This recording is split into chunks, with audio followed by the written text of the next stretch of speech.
panahon nga gihatag sa Ginoo diha kanato nga makapadayon ta sa atong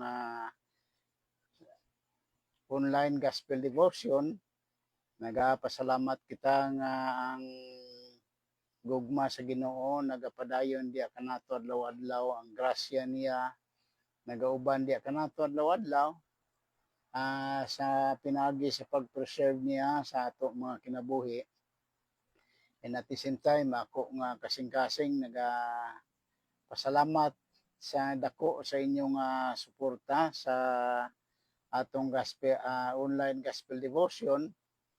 Salamat gyud sa inyong oras nga ginagahin aron nga makapakig-uban sa ato nga devotion kada gabi. Inyong oras, ang inyong panahon, bisan pa ang inyong mga load. Nagtuo kita nga ang Ginoo mao ang ato ginadayeg adlaw-adlaw kay siya man ang tag-iya sa ato ng mga kinabuhi. Gani karong gabi salamat kayo sa inyong pag-uban gyud. Magaampo ko sa kita before ta magbasa sa balaan nga pulong sa Ginoo. Dalaygon ka langitnon ug may gugmao nga Dios sa amo nga kinabuhi. Salamat sa mga panahon nga ginahatag pa nimo diha kanamo. Salamat sang safety karong adlaw. Provision nimo nga gihatag diha kanamo. Mga activity nga amo nabuhat karon na physical man nga activity o spiritual. Ginoo, ikaw gyud magtabang kanamo. Salamat sa mga friends namo Ginoo sa Facebook sa nagkalain-lain nga dapit sa mga silingan, mga relatives Ginoo, mga classmates nako Ginoo nga padayon sa pag-support sa imong buhaton, mga co-workers. I-bless kami karong gabi nga pinaagi sa imong pulong makita pag ginamo Ginoo ang mga kamatuoran nga angayan namo buhaton adlaw-adlaw. Ani amo gitugyan og gisalig sa mahal nga ngalan ni Kristo Jesus nga amo manluluwas. Amen. Okay, bali karong gabi ang ato nga topic is diya ta sa Galatians chapter 6 verse 7. Still usa ka bersikulo ang atong hatagan sang focus karong gabi and I believe makahatag kini sang dugang nga mga challenge diya kanato sa atong pagalagad pud sa Ginoo. Verse 7 ingon niya din ayaw limbungi ang inyong kaugalingon pinaagi sa pagtuo nga makalimbong kamo sa Dios. Ang ipugas sa tao mauusab ang iyang anihon. Usbon ako,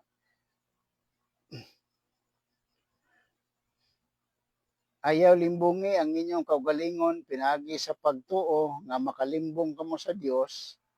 Ang ipugas sa tao mauusab ang iyang anihon. So basis nato karong gabi is sowing and reaping. Mao ni ang atong topic karong gabi, sowing and reaping. Ang core message aning ang verse 7 naghisgot may tungod sang sowing and reaping. Kung unsa ang imong gipugas, maupod na ang imong anihon. That is why, as I said, nga kung nagpugas kag mais gihapon ang imong anihon. Kung nagtanom kag tubo ra gihapon ang imong anihon. So that is why, spiritually speaking, ato nga tun-an karon gabi, ang balaan nga pulong sa Ginoo, ang emphasis ana niya is nga aron masabtan nato kung unsa nga mga butang nga ang ato ginabuhat adlaw-adlaw din ni mga desisyon nga ginahimo nato adlaw-adlaw. So ari mga breakdown nga ato nga tun-an or mga message nga ato tun-an karong gabi at least nga makahatag kini siya sang mga dugang pagid nga kahibalo may tungod sa espirituhanon nga mga butang. Sowing and reaping. The verse uses the analogy of farming. where what is planted determines the harvest. So mao ni ang kuno sowing and reaping, ang analogy nga gigamit niya katong mga farmer. Farming, yes, farming, mga tao pod nga nagtanom, mga mag-uuma, kay ingon niya kung unsa ang ilang gitanom, it determines may tungod sang ilang nga anihon. So kung humay ang ilang nga gipugas, yes, gitanom o gipugas, humay gihapon ang ilang nga anihon. So gihatagan ni siya sang kwan, sang dako nga emphasis aron nga masabtan nato pag-ayo. So similarly, the choices we make in our lives, both in our thoughts and actions, will determine the kind of harvest we experience. So ari, sa ato kuno mga pagpili adlaw-adlaw, mga choices nato sa ato nga kinabuhi, sa ato manunahuna o sa ato mga aksyon, will determine the kind of harvest we experience. Kung unsa nga mga choices ang imo nga gibuhat, mga desisyon nga imo gibuhat, mahibal-an nimo na ang resulta ana makita gihapon. Kay kung unsa ang imong nga gikuan, gipugas, mao gihapon ang imo anihon. And then warning dinhi is warning against deception. Mao na ingon sang verse 7. Ayaw limbungi ang inyong kaugalingon nga pinaagi sa pagtuo nga makalimbong kamo sa Dios. So warning against deceptions, mga pasidaan sa mga nagunahuna nga ma-deceive niya ang Ginoo. Si Paul warns against being deceived, emphasizing that God cannot be mocked, or this means that our attempts to escape the consequences of our action will ultimately fail. Basing naguna-una ta nga pwede lang nako ni malingla ang Dios, pwede lang nako malimbungan ang Dios. So ingon sa balaang kasulatan, dili ta diya maka-escape. Kay kung unsa ang ato nga gibuhat, maupo nang resulta, ang mo resulta. So mga kwan ni mga reminders diya kanato sa nagapadayon ta diya sa pag-alagad sa Ginoo. So naay mga consequences sa ato mga choices. Consequences of our choices. Kung sala sayo pang imong kwan, kung sala ang imong pagpili, then naa siya consequences. Kung maayo ang imong pagpili, kabubuton sa Ginoo, then naapod siya consequences, not necessarily consequences sa magamit nato, kundi hatagan ka sa Ginoo sang blessings. The verse highlights that sowing to the flesh will result in corruption, while sowing in the Spirit will lead to eternal life. This emphasizes the importance of aligning our actions with God's will and the Spirit.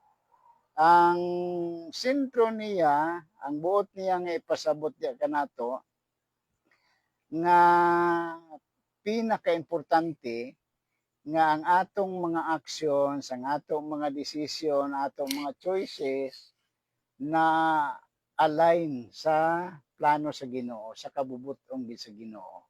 Kay kung opposite sa kabubuton sa Ginoo, then naa kay consequences nga ihatag ang Ginoo diya kanimo. So mao na consequences of choices. Ingon ako, sayop imong pagpili, then ingon sa Biblia, sayop ang imong pagpili, then na kay consequences. So God's justice and fairness.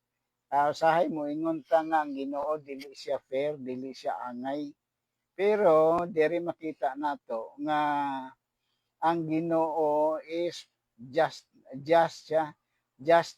justice and fairness. The concept of sowing and reaping reflects God's justice and fairness. He will reward those who choose to follow Him and live according to His principles. Mao na ang Ginoo, no? Just siya, matarong siya. But ingon niya, he will also justly judge those who choose to live in opposite to him. So, matarong ang Ginoo. Fair siya. Angay siya, ang iyang pagtagad sa tao is angay. Kay ingon niya ang mga tawo nga nagsunod sa kabubuton sa Ginoo, nagpili sa kabubuton gid sa Ginoo according to God's will, then hatagan niya rewards. But ingon niya katong opposite sa kabubuton sa Ginoo is naa siya'y consequences sa iya nga pagkinabuhi.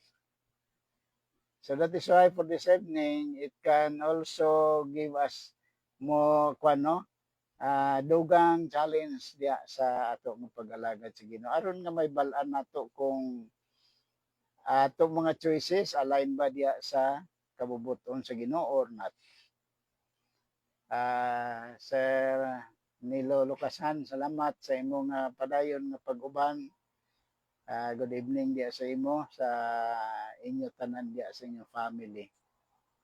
And then, Galatians 6:7, do not be deceived. God cannot be mocked. A man reaps what he sows. Emphasize that the principle of sowing and reaping what you sow, both in spiritual and practical terms. Mao na ang ang buot niya nga ipasabot. So ato tun-an dugang nga mga explanation may tungod sang ato topic karong nga gabi. Usbon nako, ayaw limbongi ang inyong kaugalingon nga pinaagi sa pagtuo nga makalimbong kamo sa Dios. Ang ipugas sa tao mauusab ang iyang anihon. So do not be deceived. Ang phrase nga gigamit din is do not be deceived. This phrase serves as a warning, urging readers to avoid self-deception and to recognize the consequences of their actions. So pagpahinumdum diya ni kanato nga kung malingla ta or malimbungan ta na atay mga consequences. Na kay tulubagon ngadto sa Dios. Good evening diya sa imo, Sir Oliver Palma. Salamat sa imong pagpakig-uban karong gabi sa ato nga online gospel devotion. So ari, do not be deceived. God is not mocked. Ang Dios kuno dili naton malimbungan. This highlights God's justice in the fact that people cannot escape the consequences of their actions, whether good or bad. So dili ka diya dili ka diya maka-escape, dili ka diya makapalagyo, dili ka makalikay sa consequences, whether ingon niya whether good or bad.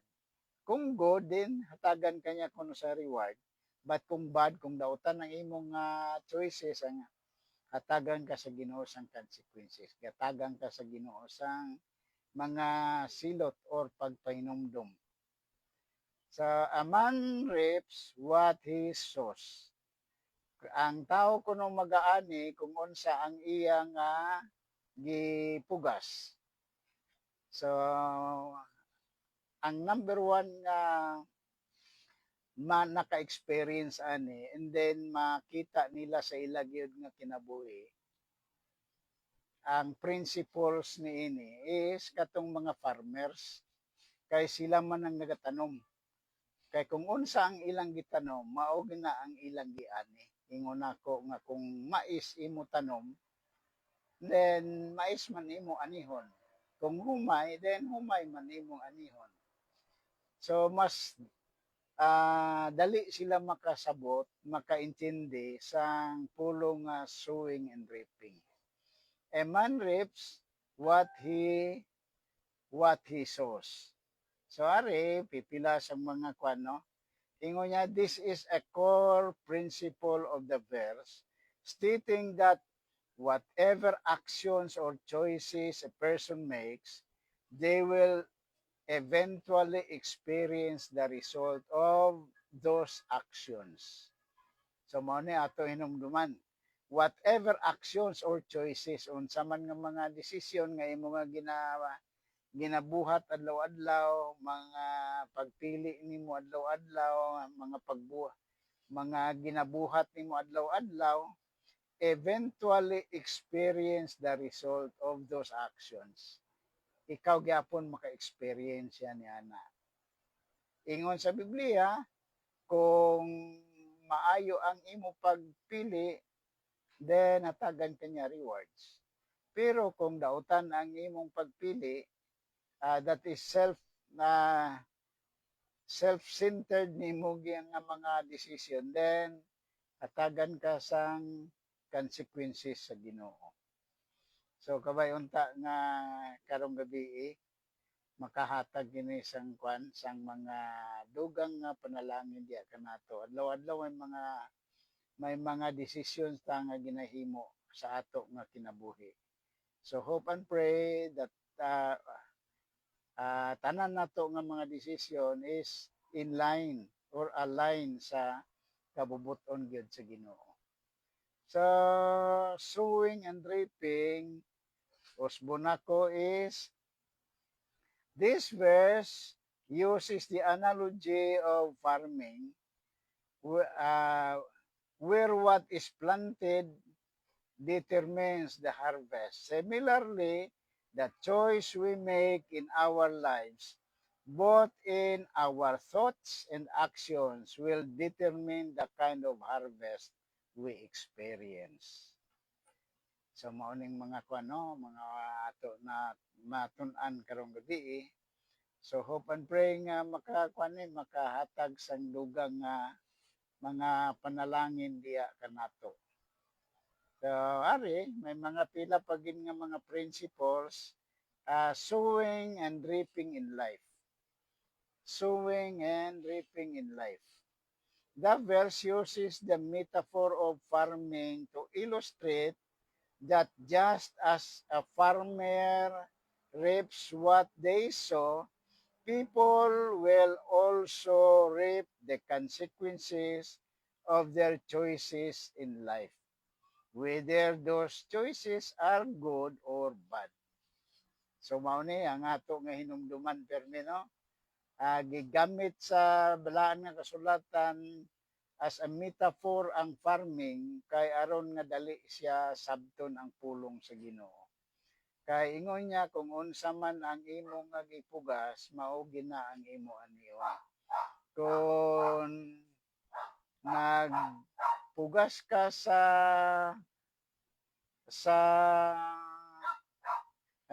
kasuko, then kasuko po gihapon ang may tabo diya kanimo. Kung naghimo ka sa mga buhaton nga sa imo ra ka alang sa imo kaugalingon, then corruption gihapon ang imo maani. So whether those choices are good or bad, nakita ka na tanan sa Ginoo. So kabayon ta ato pagalagad sa Ginoo ato mga choices ginahimo adlaw-adlaw is in line sa kabubuton sa Ginoo. Dimning sa kay Ma'am Nili Jean Navarro, salamat sa imo nga pagpadayon sa pagpakig-uban sa ato nga online gospel devotion.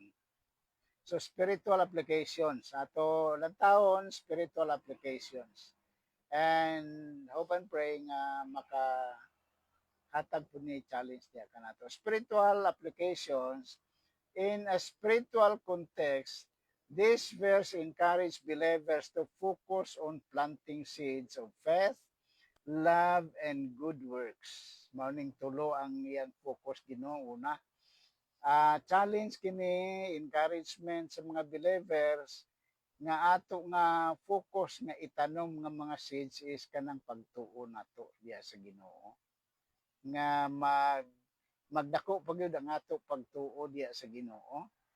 ang ato gugma diya sa Ginoo, gugma sa mga katawhan, gugma diya sa pag-follow sa mga instruction sa Ginoo. And then, very good works. Not necessarily ang good works, maunang makahatag ka nato sa kaluwasan, kundi mauna siyang magpamatuod nga sa imong kaluwasan. Kung giluwas ka sa Ginoo, then ipakita nimo nga tinuod na nga kaluwasan pinaagi sa imo nga mga maayong buhat. So, believers must focus on planting seeds of faith, love, and good works, knowing that they will reap a harvest of spiritual blessings. So mauna ang atong mauna atong trabaho bilang mga linuwas sa Ginoo because we are saved to serve. Giluwas kita sa Ginoo aron nga magserbisyo, mag-alagad diya sa Ginoo. So ato ipugas, ato nga i-plant ang pagtuon nato sa Ginoo, ang gugma, and then ang pagbuhat sa maayo diya sa mga katawhan. Kay result ana is ingon niya diya, we will reap a spiritual blessings. Promise na siya sa Ginoo.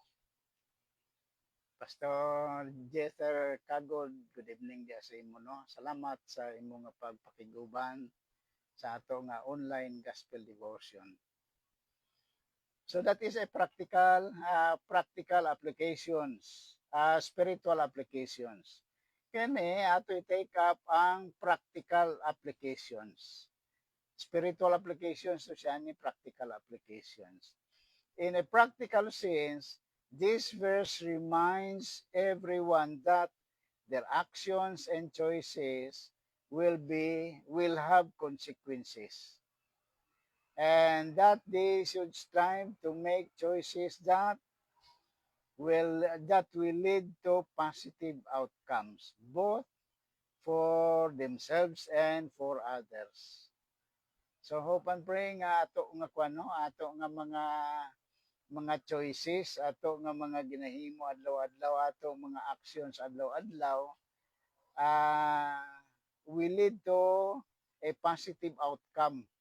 Positive outcome nga naay resulta sa imo kaugalingon nga maayo. And then maayo pud sa uban. So that is why importante kayo gyud ang ato mga desisyon in line sa kabubuton sa plano sa Ginoo sa atong kinabuhi. So mauna nga dugang pagyud nga practical applications. Ingon niya, this verse serves us as a powerful reminder to make wise choices. Ang word nga gigamit niya diya is maayo gyud nga wise choices. Kinanglan maalamon nga pagpili. Kay ang Ginoo nagpromise ang ganti sang rewards diya kanato, sang blessings kung wise choices ang imo gibuhat. To the act of integrity, integrity is sana makahatag honor sa uban, makahatag himaya po diya sa Ginoo. To act with integrity and to live in accordance with God's will. Ato nga pagkinabuhi naagyod sa kabubuton sa Ginoo. Ato mga trabaho nga ang atong pagtrabaho naagyod sa kabubuton sa Ginoo. Not for our self-exaltations nga mabayaw makita ang ato nga kinabuhi, kundi nga ang Ginoo mao'y makakita sa ato ng mga decisions, actions nato adlaw-adlaw. And then, practical applications, ingon niya sa continuous, it encourages us to sow seeds of love, kindness, and goodness, knowing that we will reap the blessings of the life lived in obedience to God. So kabayunta karong nga gabi no nga masabtan nato kini ang balaan nga pulong sa Ginoo. What I mean nga daghan pa kita makuha ng mga challenge pinaagi sa balaan nga pulong sa Ginoo. Applications, Galatians chapter 6 verse 7, mao ni applications na to kaya to time is kamay na lang no. The principle of sowing and reaping. Ano na principles? Nerita gamay na lang mo niya. So principles of sowing and reaping. The verse highlights that our actions and choices have consequences. That is principles, both positive and negative. Just as a farmer reaps what they sow, so too will be reaped the result of our actions in life. So kung sayo pang ato action, then naa siya consequences. Pero kung inline sa kabuton sa Ginoo, then na kay rewards nga ihatag nga gi-prepare ang Ginoo alang sa tao. That is sowing and reaping. Kung unsa ato gipugas, mao po na ato anihon. And then ari pa gyud. Practical applications. In our daily lives, consider the choices you make and the actions you take. What seeds are you sowing? Are you sowing seeds of kindness, generosity, and love, or seeds of anger, bitterness, and selfishness?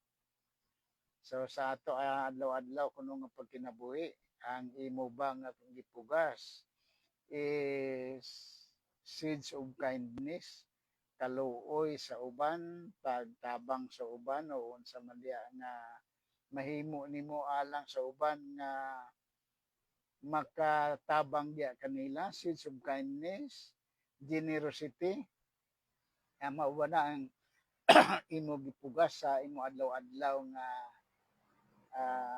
pagkinabuhi dinhi sa kalibutan.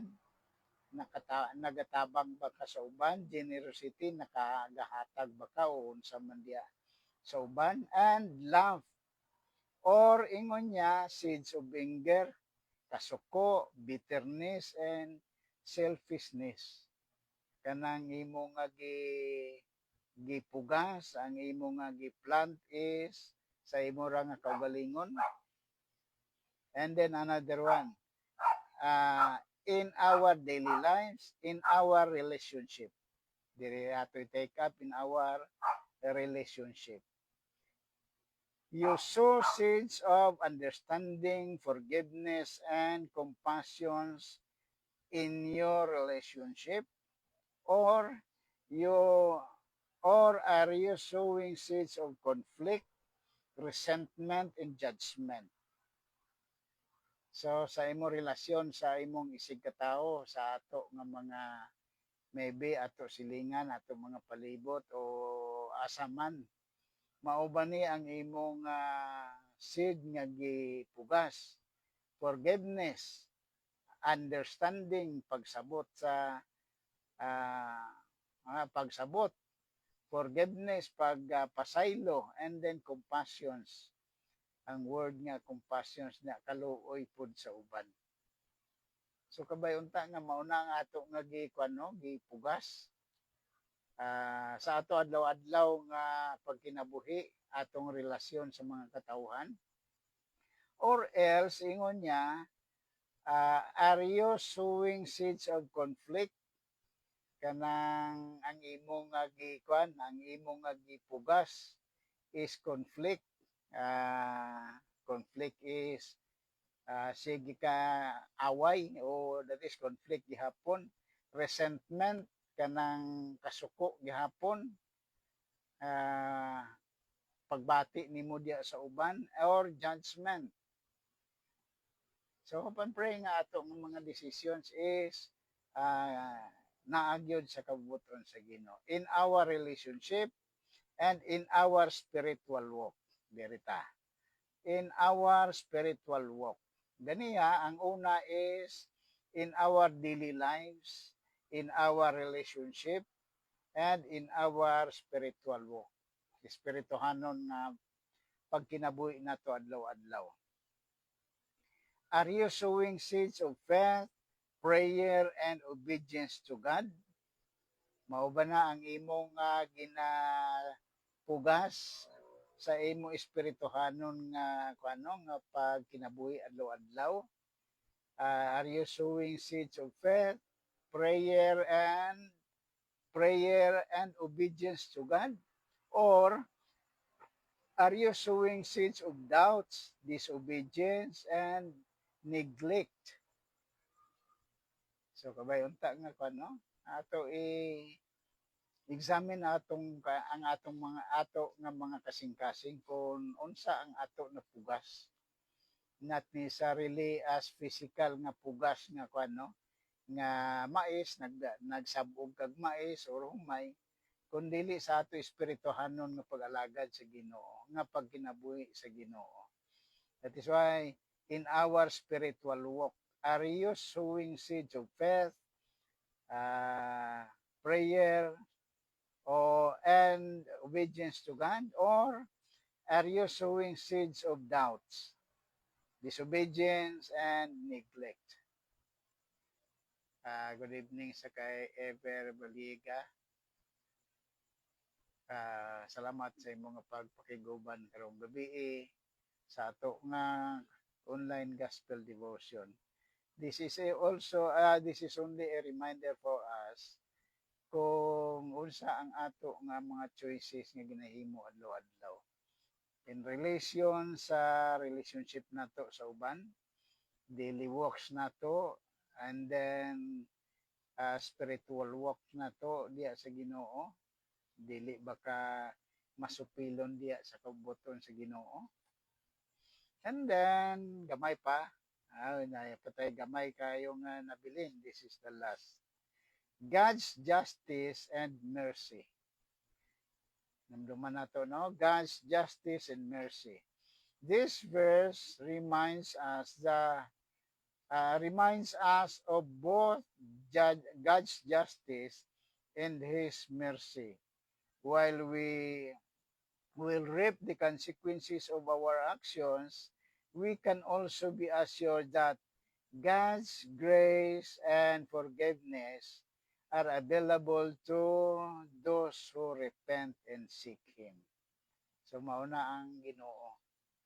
Kung nakahimo kag sayop, pasayloon kag gihapon sa Ginoo. Na we can also be assured that God's grace and forgiveness are available. Munang grasya sa Ginoo nga gina-offer diya kanato adlaw-adlaw. In spite nga sometimes we can choose mga nga opposite sa kabubuton sa Ginoo, but still ang Ginoo nagahulat sa ato nga sa ato nga pag-repent, pagbalik diya kaniya, kay ang grasya sa Ginoo is available to those who repent and seek Him. So, salamat kaayo sa balaan nga pulong sa Ginoo, and ako kasing-kasing dako gyud na ako pagpasalamat pod sa inyong support sa balaan nga po sa ato nga online gospel devotion. Hindi ako panghinaot nga every nights maka devotion ta, at least nga bisan sa mga gamay nga mga lesson na itay makuha gikan sa balaan nga pulong sa Ginoo, mga challenge sa Ginoo diya kanato, mga encouragement sa Ginoo diya kanato sa pagpadayon sa buhat sa buhaton nga gihatag sa Ginoo diya kanato. Ato inumduman permi nga everyday life is a gift from God. Dugay na mga 2 months na siguro, 3 months na ito na-claim. Is everyday life is a gift from God. Gift kini diya kanato. adlaw nato ang pagkinabuhi. So ibalik nato ang ato kadayawan diya sa ato buhi nga Dios. Dios nga naga-offer sang iyang grace and forgiveness sa tanang mga katawhan. Salamat kaayo sa balaan nga pulong sa Ginoo karong gabi nga ato na tun-an pod sa ma-pray taw sa Almighty God and Heavenly Father. We praise and thank you for this another nights that we can have this devotion. Thank you, Father, sa mga friends na mo Ginoo nga nagapadayon sa pagpakig-uban sa pagtuon sa imong buhaton bisan pa kada gabi. I-bless Ginoo sila, pinagi sa ilang pulong, dugang challenge pag Ginoo diya kanila, encouragement diya kanila sa pagbuhat pagyud sa mga buhaton nga in line sa imong kabubuton. Bani kami karong gabi preserve kami Ginoo sa mga dautan, nga tagi kami kalinaw sa amo nga pagpahulay. Prepare us, Father, sa mga design sa mga kasing-kasing mga trabaho bisan pa og mga adlaw. Ani nagadayeg kami sa imong ngalan kang Kristo Jesus nga manluluwas. Amen. Kay mayong gabi gyud sa tanan.